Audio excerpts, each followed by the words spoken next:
કેમ છો વાર્તા વાંચનાર સ્ટોરીઓની દુનિયામાં તમારું સ્વાગત છે। ચાલો સ્ટોરીની શરૂઆત કરી। વર્ષો પહેલાની વાત છે। વાત અમારી લવ સ્ટોરીની છે, જે લગ્નમાં પરિણમી નથી।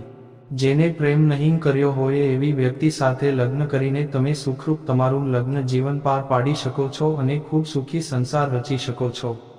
પરંતુ દિલના એક ખૂણામાં પ્રિયજનને નહીં પામી શક્યાની એક કસક રહી જાય છે, જે છાશવારે સપાટી પર આવી જતી હોય છે। હું મારા પ્રેમી સાથે પરણી નથી શકી એટલે આ દુનિયાએ ઘડેલા માપદંડો મુજબ અમારી લવ સ્ટોરી સક્સેસ કહી શકાય નહીં, પરંતુ હું એમ માનતી નથી। મહેશ ભટ્ટની એક ફિલ્મના ગીતની જેમ હું પણ માનું છું કે ઇશ્ક સચ્ચા વહી જિनको મિલતી નહીં મંજિલે। મારી લવ સ્ટોરી મોડર્ન નથી એટલે કદાચ આજના યંગસ્ટર્સને એ પસંદ નહીં આવે। આ સ્ટોરી 1990ના દશકની છે, જ્યારે હું મુંબઈની મેડિકલ કોલેજમાં અભ્યાસ કરતી। મને પ્રેમ થઈ ગયેલો એન્જિનિયરિંગ કોલેજમાં અભ્યાસ કરતા એક ગુણી યુવાન સાથે। અહીં એનું નામ નહીં લખું, કારણ કે અહીં હું મારું નામ પણ લખવાની નથી। અમારા નામ લખવામાં મને કોઈ ડર નથી, પરંતુ હવે જીવનની સંધ્યાએ પહોંચ્યા છીએ ત્યારે અમારે લોકોની ફાલતુ ગોસિપના મુદ્દા નથી બનવું। કારણ માત્ર આટલું જ બોરીવલીથી સવારે અમે લોકલમાં એકસાથે બેસતા। એ પાર્લા ઉતરે અને મારે ઠેઠ ચર્ચગેટ સુધી જવાનું હોય। લોકલમાં એને જગ્યા મળી હોય તો એ મને જગ્યા કરી આપે અને મને જગ્યા મળે તો હું એને કટ મારીને બેસી શકાય એટલી જગ્યા કરી આપું। અમે યુવાન હતા, સારું ભણતર મેળવી રહ્યા હતા અને એક જ સ્ટેશન પરથી ચડતા હતા એટલે અમારી દોસ્તી થયેલી। પહેલા સાંજે અમારું એક જ ટ્રેનમાં જવાનું નહોતું થતું, પરંતુ પછી અમે એ પણ શરૂ કર્યું। પાર્લા પર ટ્રેન આવે એટલે હું એની જગ્યા રાખી મૂકું અને પછી સાથે બેસીને બોરીવલી સુધી જઈએ। અમને એકબીજાની મૈત્રી ગમવા માંડી, અમે એકબીજાની વધુને વધુ નજીક આવવા માંડ્યા। પછી તો ધીમે ધીમે સાથે ફિલ્મો જોવા જવા માંડ્યા, ક્યારેક ચોપાટી જઈને ભેલ ઝાપટી આવતા કે ક્વીન નેકલેસ પર સાંજ વિતાવવા માંડ્યા। અમારા ભણતરને કારણે અમને અમારું ભવિષ્ય અત્યંત સિક્યોર લાગતું હતું, પણ અમારે અમારા પરિવારજનોની પરવાનગીનો એક ઘણો મોટો કોઠો ભેદવાનો હતો। 4 વર્ષના અમારા અફેરમાં ઘરમાં કોઈને અમારા પ્રેમની ગંધ સુદ્ધાં નહોતી આવી, પરંતુ એમને જાણ કરવું હવે જરૂરી બની રહ્યું હતું। અમારા પ્રેમને આડે જો કોઈ એક બાબત આવતી હોય તો એ બાબત હતી અમારી જ્ઞાતિ અને અમારો પ્રદેશ। હું ગુજરાતી હતી તો એ હતો દક્ષિણ ભારતીય। 4 વર્ષના અફેર બાદ મેં જ્યારે મારા પ્રેમ વિશે મારા ઘરે વાત કરી તો મારી માતા બરાડી ઉઠેલી કે એટલે હવે અમારે મદ્રાસીઓને ભેટવા જવાનું।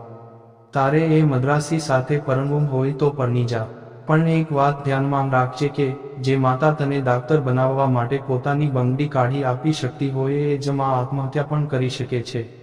આ તને પરણતા જવાર છે। તું જેવી પરણી કે મારી જાતને હું અગ્નિને હવાલે કરી દઈશ અને પછી મારું પછી મોઢું જોવાય નહીં આવતી। માતાના શબ્દો મને થથરાવી ગયેલા। મને એ વાતે વિશ્વાસ હતો કે જો હું પ્રેમ લગ્ન કરીશ તો મારી માતા 100% આત્મહત્યા કરશે। પિતા તો મારા આમ પણ વર્ષો પહેલા મૃત્યુ પામેલા। માતાએ અમને 3 ભાઈ બહેનોને અત્યંત ભીડમાં મોટા કરેલા।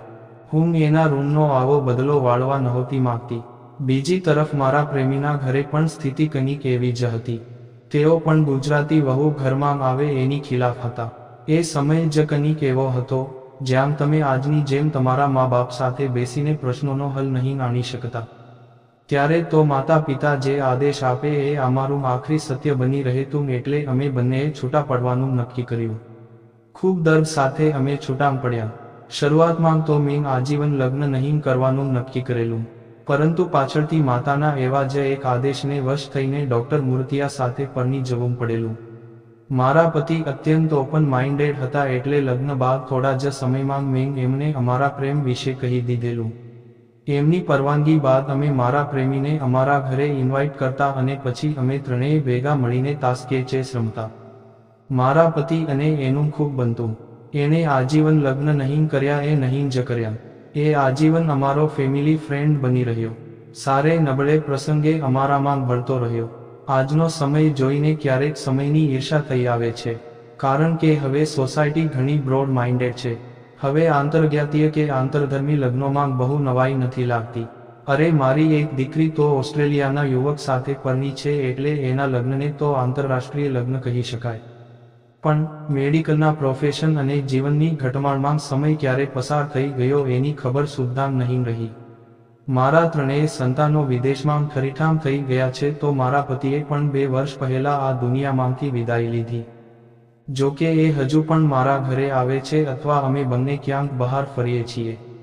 સાથે બેસીને વાતો કરીએ છીએ, પુસ્તકો વાંચીએ, ફિલ્મો જોઈએ કે કોઈક સાંજે મન થાય તો બિયરના ગ્લાસ ટકરાવીએ છીએ.